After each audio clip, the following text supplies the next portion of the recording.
Salut les collègues, dernière vidéo dans le cadre de cette campagne électorale et cette fois-ci on va parler de rémunération et de carrière. Donc oui, effectivement, sans être complètement vénal, on a envie de vivre correctement. Si vous regardez le bilan social, vous allez voir qu'il y a des gens qui sont très confortablement rémunérés à l'université, d'autres beaucoup moins. Et ça se voit pas, hein, ça s'entend pas, mais nous on aimerait bien que tout soit un maximum transparent et surtout faire avancer ce qui est avançable, je dirais. Ben oui, pourquoi on veut être bien rémunéré? Parce qu'on est bien, dans nos baskets on se sent bien considéré, on n'a pas l'impression qu'il y a des injustices. Pourquoi on veut être bien à l'université? Pour bosser et mettre les étudiants dans les meilleures conditions pour étudier évidemment, et puis aussi pour permettre à la recherche d'avancer dans notre université. Évidemment, c'est ça l'objectif numéro 1. Qu'est-ce qu'on peut faire sur les carrières? Alors, il y a un gros problème à l'université, il faut repyramider. Alors, pas hiérarchiquement, hein. Nous, on n'est pas pour les pyramides comme ça, avec des grands chefs. Ça, non, pyramide très plate. Mais puisque la pyramide existe, il faut que les gens soient bien situés dans cette pyramide et bien considérés. La première chose, c'est d'arrêter de recruter au rabais. Alors voilà, il y a le cas des titulaires et des contractuels. Donc le fait est qu'il y a beaucoup de catégories C en fait à l'université. Catégorie C normalement c'est vraiment des travails d'exécution. Et mais n'empêche que l'université continue à recruter des catégories C pour faire du travail qui ne relève pas de la catégorie C, et surtout des fois ils flèchent des postes en recrutant des personnes qui ont un niveau de diplôme qui correspond pas du tout à la catégorie C par exemple. Et aussi il y a un gros problème, c'est que devinez ce qu'on a le plus au niveau genre en catégorie C, mais des femmes bien sûr. Je crois que c'est 70%, enfin ouais. On dit ça comme ça, mais ça doit pas être loin, de femmes en catégorie C.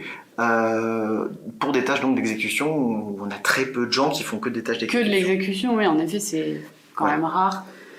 Donc voilà, nous ce qu'on veut, c'est vraiment essayer d'avancer sur ce point, donc d'essayer de rehausser en fait tous ces métiers qui sont en catégorie C et qui ne méritent pas, tous ces contractuels qui sont sous-classés parce qu'ils sont mal recrutés en fait.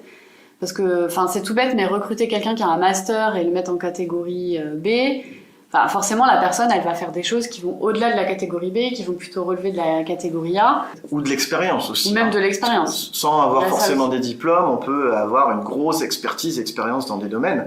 Il faut aussi en tenir compte. Hein. Ouais, et c'est rarement pris en compte, en fait, dans le recrutement des contractuels. Ça fait partie quand même des choses qui vont être discutées prochainement, hein, dans le cadre d'un groupe de travail sur le recrutement, la rémunération et l'évolution de carrière des contractuels. Donc clairement, on sera très vigilant sur ce point. Voilà, et puis pareil pour les titulaires, pour les ouvertures de concours, il n'est pas rare qu'un gars, j'ai déjà vu des cas extrêmes quand je siégeais dans des instances à Paris, où on avait carrément un mec qui avait un doctorat, qui était catégorie C, qui faisait un dossier pour passer catégorie B quand même. Bon, ça c'est l'extrême, on n'a pas encore vu ça, je crois pas au Mans, mais un master en catégorie C, t'as dit B, mais en catégorie C, je suis sûr qu'en cherchant pas trop longtemps, on en trouve. Donc pour les jurys de concours, il faut qu'ils soient sensibilisés, ils le sont de plus en plus, hein, mais on peut être vigilant encore au moins là-dessus. Et ça, dans tout ce qu'on vient de dire là, ça induit autre chose. C'est que si on fait attention au recrutement, il faut aussi revaloriser les gens qui sont déjà en poste. Parce que si on se met à faire des bons recrutements, mais qu'on touche pas à ce qui existe déjà, vous imaginez, vous avez de l'expérience, de l'expertise dans un domaine, des diplômes, vous êtes catégorie B, et vous trouvez que vous êtes un peu frustré, il faut dire les mots, parce que c'est pas normal. Et puis là, d'un seul coup, ils se mettent à bien recruter, puis là, le collègue qui a le même profil que vous, bah lui, il arrive catégorie A. Bon là, il va pas falloir non plus qu'il y ait des conflits, hein. On veut pas que les collègues... Ouais, voilà, faut pas créer non plus des déséquilibres. C'est ça, non, mais alors, il faut valoriser via la carrière. Au SNPTES, en tout cas, on est contre cette histoire de prime individuelle, parce qu'on pourrait dire, oui, on va les valoriser, on va leur mettre une prime plus forte, individualisée, parce que lui, il peut pas passer au corps au-dessus, ou au grade au-dessus, parce qu'au national, il n'y a pas assez de promos, donc on lui met une prime. Non. Il faut une politique claire sur les carrières. Et les primes, c'est tout le monde la même, à corps et grade équivalent. Nous, on se restera sur cette ligne au SNPTES.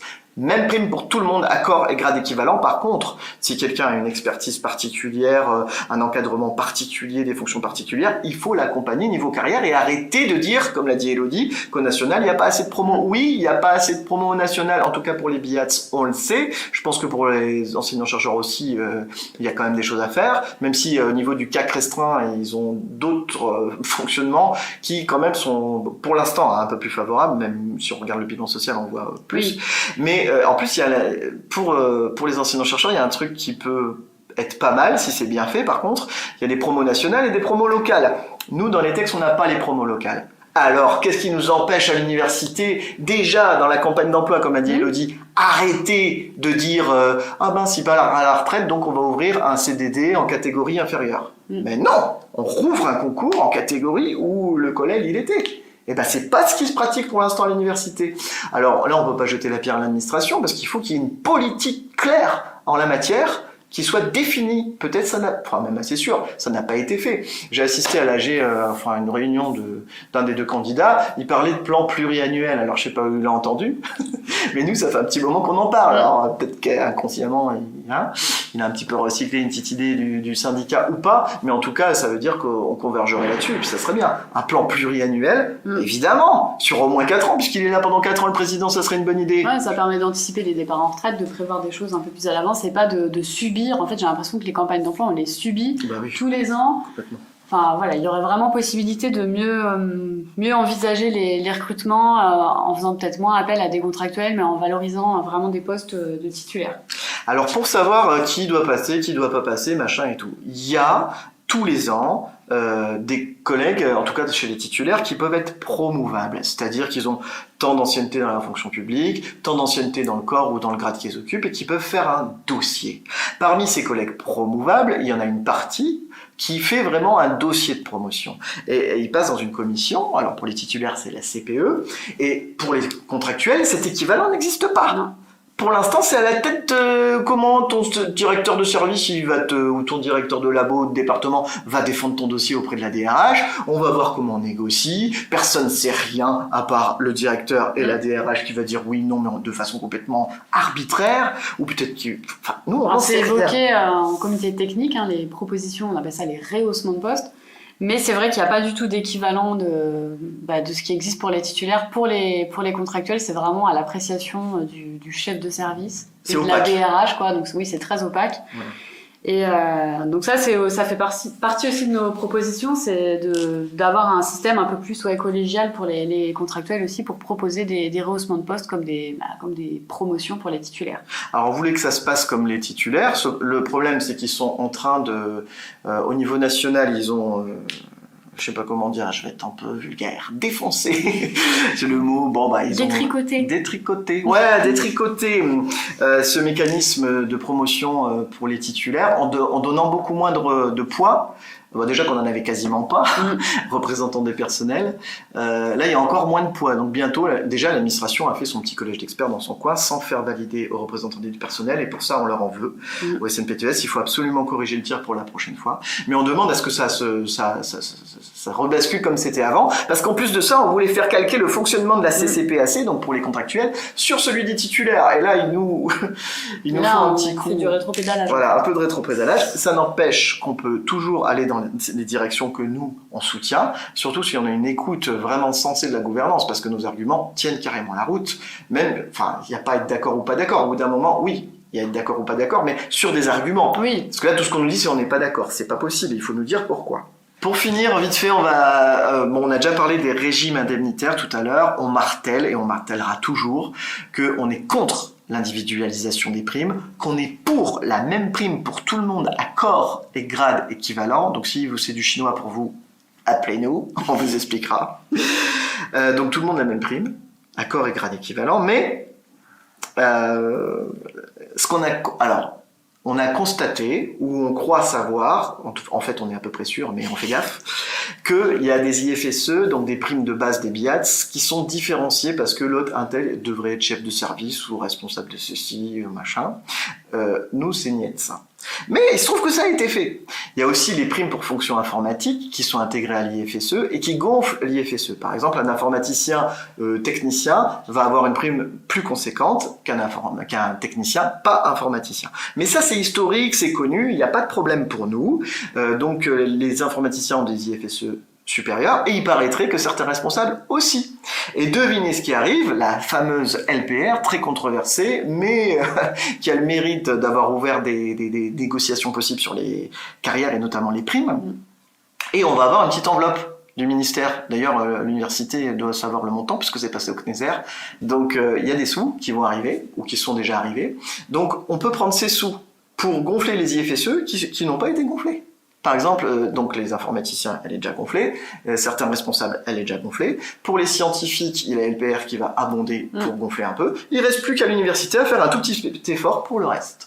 Donc ça, c'est pour les titulaires. On va mettre, en tout cas, c'est ce qu'on a demandé. Et IFSE, pareil pour tout le monde. Et ensuite, pour nos collègues contractuels, eh ben, on va demander à ce que les primes soient vues pour arriver à un niveau, alors peut-être pas équivalent, parce que comme on vous l'a déjà dit, le problème des primes contractuelles, c'est qu'elles sont très chargées, elles coûtent très cher à l'université, beaucoup plus que les primes de titulaires. C'est pas pour autant qu'on doit laisser les collègues contractuels sur le bord de la route. Après, il y a cette histoire de collègues contractuels qui peut négocier l'indice, et pas les titulaires. Donc c'est un travail assez délicat. Là, nous, on n'a pas de solution toute faite. Non, après, il faudrait essayer de tendre vers un travail équivalent, expérience équivalente, qu'on soit contractuel ou titulaire, d'avoir un salaire à peu près équivalent, ce qui n'est pas du tout le cas aujourd'hui, du fait que les primes des titulaires sont beaucoup plus importantes que celles des contractuels. Il y a aussi des collègues contractuels. Alors là, le gros des contractuels, c'est qu'ils sont en gros sous-payés. C'est 80%. Mais il y en a 5-6% qui sont extrêmement bien payés. Alors là, des négociations, donc il y a les deux extrêmes. Même si l'extrême très bien payé, c'est oui, c'est une petite part des contractuels. La plupart des contractuels, comme on l'a déjà dit, sont recrutés au premier échelon de leur corps. Et voilà, il y a moins de possibilités aussi de monter dans les échelons. Mais voilà, chers collègues, on a terminé nos vidéos. On vous souhaite un bon vote. N'oubliez pas, du 9 au 11. Voilà, votez SNPTES. Évidemment.